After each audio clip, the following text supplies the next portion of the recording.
It's time for Ask Mike Mondays. Mike answers one listener's question every week. Here's Michael Becker and Paul Peebles. Welcome to Ask Mike Mondays. I'm your host, Paul Peebles, National Underwriter for Old Capital. And joining me today, the mayor, the governor of the great state of Texas, the man who owns more real estate and pays more property taxes than anybody else that I know, Mr. Michael Becker. Hey, Michael, Paul. how are you? Things are going pretty good. We're summertime, hot outside. Just got back from summer vacation, actually, so it's kind of getting back to normal. Are you officing? Is your group officing out of your office, so to speak, or are you officing out of your house? As we record this, it's my fourth day back into the office, so we're kind of getting back to normal. I mean, the office building is relatively empty, and then our staff is kind of about half on, half off, kind of rotating days. But I couldn't take my president's cell in my house anymore, so I'm coming in every day. So it's back to business. I'm in an office park in Dallas. It's pretty popular, and it's close to a bunch of restaurants and things that we all walk to for lunch. So it's definitely, the streets are a lot less traffic than is normal. Like, I hadn't been back in a while, so I don't know how much of that is. Obviously, a lot of that's the shelter in place lingering effects, and then I think some of that is just it's summertime, and a lot of people in this area go out of town because it's hot. So it might be some combination of those two, but it feels pretty close to normal. I am definitely glad I'm out of my house. Yeah, I think a lot of people are starting to break out a little bit out of their houses and coming back into the offices, except I did see today in Los Angeles Times, they were saying that now if you go outside, it's mandatory that you wear a mask. So I don't know how that's going to work. I don't know how that's going to be enforced, but that's definitely interesting that every place you need to wear a mask at these days. So wacky stuff that we continue to go through. So as you know, Michael Becker with SPI Advisory has a long history of investing. But before he started to invest, he was a banker, a commercial real estate banker for one of the largest banks in the United States. And he did very well with that. He led his division over a period of, I think, 5 years in the Southwest, and picked up a great knack of understanding how these transactions are put together. So he brings that knowledge from loaning money over to the owning real estate side. So we certainly appreciate him jumping on the horn here and helping us kind of understand a little bit about what's going on. So he brings a lot of depth to the questions that we ask him. Again, if you think that we bring value, do us a favor, go back into the iTunes or Stitcher or however way that you got to us onto the Old Capital podcast and give us a 5-star review. We would appreciate that. And then also too, if you want to learn a little bit more about multifamily, go into the Old Capital podcast and download the 17-page white paper report that the Professor James Eng, Michael Becker, and myself wrote. And we continue to update it about what's going on. So it gives you kind of a great backdrop about how to finance these properties.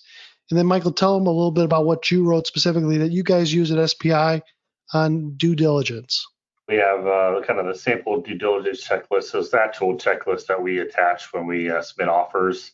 I refer to like the Christmas wish list. So everything in a perfect world that we'd want when you're doing diligence on a property is kind of there. You don't always get everything you want, but it's a pretty comprehensive list of the types of stuff that we actually use when we're submitting LOI. So if you kind of want to see what data you should be requesting, that's a good place to shortcut your learning curve and just kind of plagiarize what I do. Yeah, plagiarize, please, but make sure you redact the name SPI off of there too before you submit it in, just because you don't want to have Michael as your partner on your deal. So we ask Michael these dynamic questions because the industry continues to change, and Michael has his finger on the pulse about what's going on. So today we're just going to have a potpourri of questions that we kind of want to figure out what's going on here in kind of the middle to the end part of June. So it's June, Michael, and how are collections? So yeah, everything's holding up pretty good. I mean, we kind of a quick little refresher. In a normal month, we're collecting 99+% of the scheduled rents. So having less than 1% delinquency, obviously we all feared that to be much greater as we're kind of late March going into the unknown of April. Well, April will turn out we collected 97.5%. So about 2.5% delinquent. And then, May, we thought maybe that deteriorates more. That held up pretty well. Our portfolio, we collected 97.2%, so about 2.5% delinquent. Overall, we are slightly behind the same pace, the same time from May and June. So, I think at the end of the month, we're going to be somewhere between 3 and 3.5% is kind of what my crystal ball is telling me right now, Paul. We're about 95, a little bit over 95% collected, a little bit over halfway through the month as we record this. So, 3.5, all things considered, is not too bad. What we're seeing is the people that are, a full month behind for April or May are now a full month behind for June. So these people are just kind of not paying. And then everyone else is pretty much, keeping up for generally speaking. We're starting to see a little bit of slippage, and some of the people that have paid are kind of getting a little bit of slippage. But, all things considered, is holding up pretty well.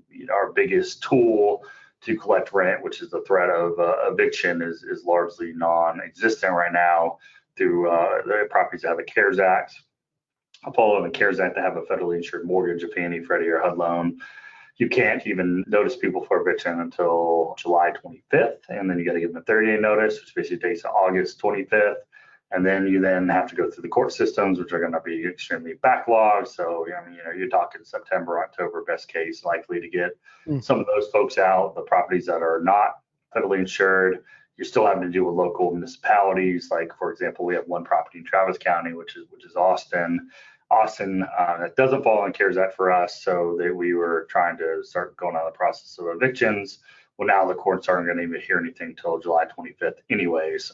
So their local overlay, they're kind of being a little bit more restrictive with that. So it's going to be a few more months, I think, before we start getting a lot of these people out. I think maybe the threat of eviction, kind of the time running out, I think you will maybe see some elevated skips for some of these people as we start getting closer.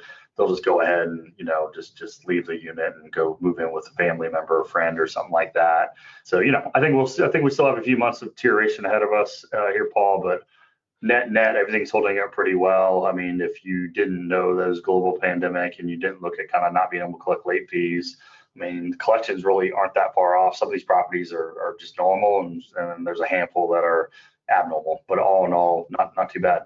So are these tenants that you have, and some of them that, usually been paying on time, are they starting to pay a little bit later in the month instead of paying, from the 1st to the 5th or so? Now they're paying on the 10th or the 12th or the 24th of the month, just because they kind of know that they are not going to get charged the late charge?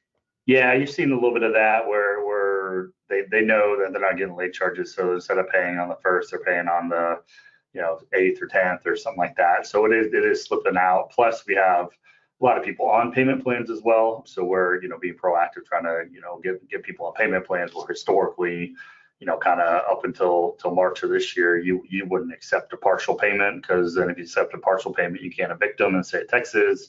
Where now we're taking, people on payment plans will pay, maybe a quarter each week of the, 1/4 of it each week.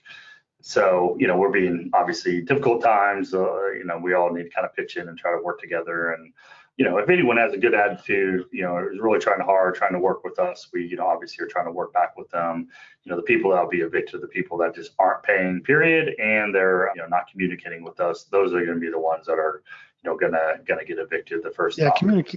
Communication is such an important part of being a landlord these days, that you really have to have a landlord that's able to speak and talk with the tenant, and the tenant has to have the ability to talk right back to the landlord, just so everybody understands a little bit about what's going on. So is there any update that you're hearing on unemployment benefits running out by July? Because, weekly benefits, I think, are $600, which goes a lot further in Dallas than it does in San Francisco. But if there's no income, there's no rent paid and no evictions. And, is it no worries, or is it, yes, lots of worries for landlords?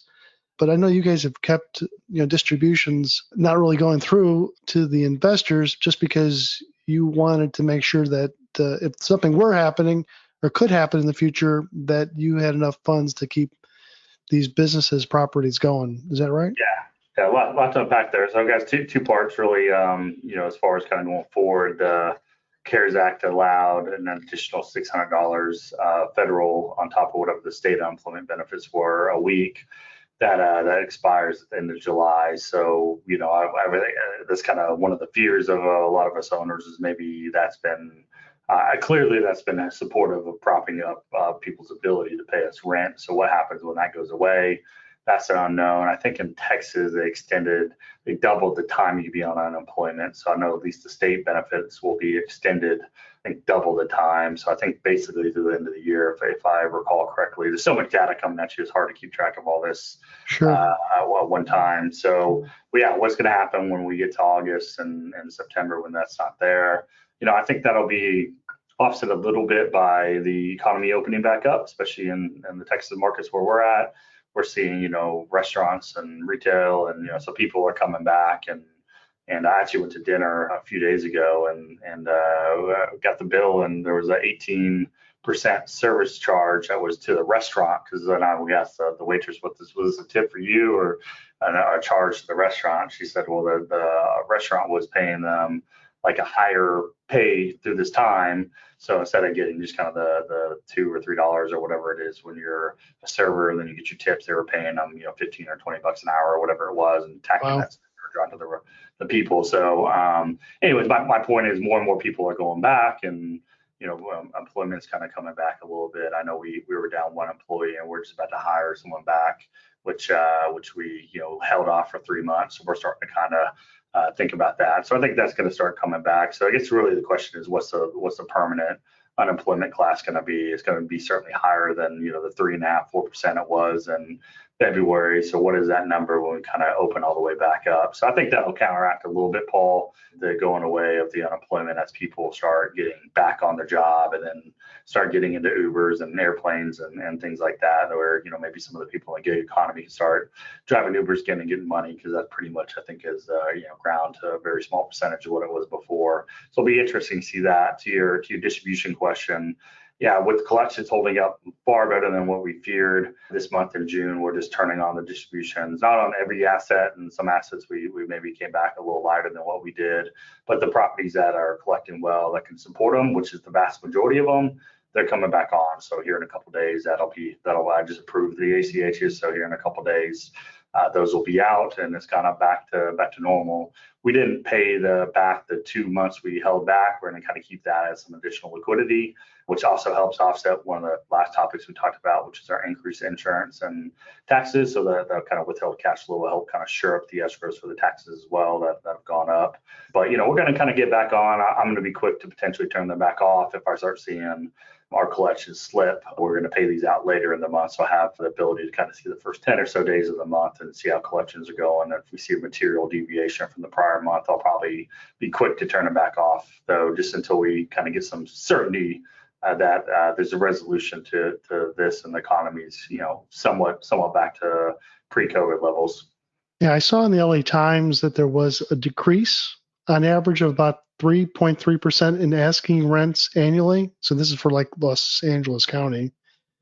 Do you start giving concessions, or do you drop the asking price to keep these units filled? I think the last time that we saw rents decline, I think it was in 2010 during the Great Recession. I don't know where we're at in our recession. So I think the higher end fell about 3.5%, but the Bs declined about 4.5% in Los Angeles County. So do you want to be the first one out the door with decreasing rents, or how do you work that these days? I think generally speaking, to go low first is probably better than waiting. But what we did specifically here, now we have 3 months of data, we went flat out of the gate, and in some cases a little bit of a decrease on new leases, so to what traffic was there. And that was kind of the case on renewals, and we were just going to be flat. And then we looked up here, 30 days ago and kind of late May, and it's like, well, everything's holding up. Collections held up for the first 2 months.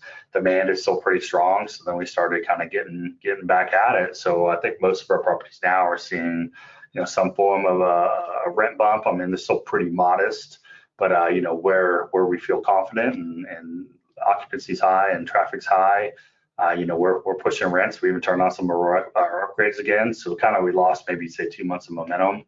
But we're kind of back on. It's not every asset's a little bit different, Paul, but generally speaking, I would say my limited sample of the 6,000 units we have, we're moving rents up. So I would say our portfolio is seeing rental inflation, not deflation, after say a 2-month pause. Huh. That's kind of what we're seeing in our portfolio. And maybe an asset here or there where we're having to go backwards on rent, but generally speaking, there's more going forward than backwards. That's for sure. I think what I'm hearing is very positive signs if somebody has invested in a hard asset, that we're starting to see some rental bumps, at least in the Texas market or in Dallas market. But is that true? Would you think in Houston at all, or in? We don't know. And I can't really speak to it. I would assume that Houston's got a lot more problems than Dallas, because it always has more problems in Dallas, but it also has a lot more energy jobs. And obviously there was a pretty big shock to oil a month or two back. So I know that's rebounded quite a bit, but I don't know if they have higher unemployment. But Dallas and Austin are holding up, and we have some stuff in Tyler. Those are all holding up really well. So I think if you're in, good markets in general, so I would assume Phoenix and a lot of the Florida markets are holding up pretty well. So I think if you're in good areas with growing populations and diverse economic bases, I think you're doing okay. If you're in New York City or San Francisco, I think those are extremely high price, high density markets, and those are having some more problems for sure. So I think the Sun Belt though in general is doing pretty well across the board, the best I can tell. Yep, some great comments from the governor of the great state of Texas, Mr. Michael Becker from Beckerville, USA. If people want to get more information about what you do at SPI, what's the best way for them to get a hold of you for number one? And then what do you guys do? Yeah, so really the best way is to go to a company's website, which is www.spiadvisory.com. It's SPI like SPI Advisory.com. There's a contact us form filled out, and we're happy to send out information kind of about what we do. And if you want to get on our list, potentially invest. And what we're really focused on right now, Paul, is trying to find a deal. So hopefully you find a high quality deal that makes sense put out to syndication style, or raise kind of $100,000 minimum. We do from time to time, if you have a 1031 exchange and you were looking to maybe buy a deal in Texas and you don't know anybody, you have at least say $5 million in 1031 money. Well, we're working on a guy right now trying to get home on a deal that hopefully we get awarded here shortly. We also do that as well, but really kind of focusing on just putting a deal together. We're starting to see a lot more. 30 days ago, there was nothing. And then right now I got a pretty long list of deals we're all kind of working. So it seems like everyone's getting back at it after our 3-month hibernation. We're starting to go again. That's great that there is continued demand in the multifamily housing area. I don't think that there's that much demand in restaurants or that much demand in retail or office, but definitely in multifamily. Everybody needs a place to put their head down, whether they're camping out with their parents on the couch or living with their sister or their brother-in-law. Everybody needs a place to sleep, and multifamily definitely is a great group to put your money into. So Michael Becker, we appreciate it very much. Thanks for answering our questions today. Again, I'm Paul Peebles. Have a great day.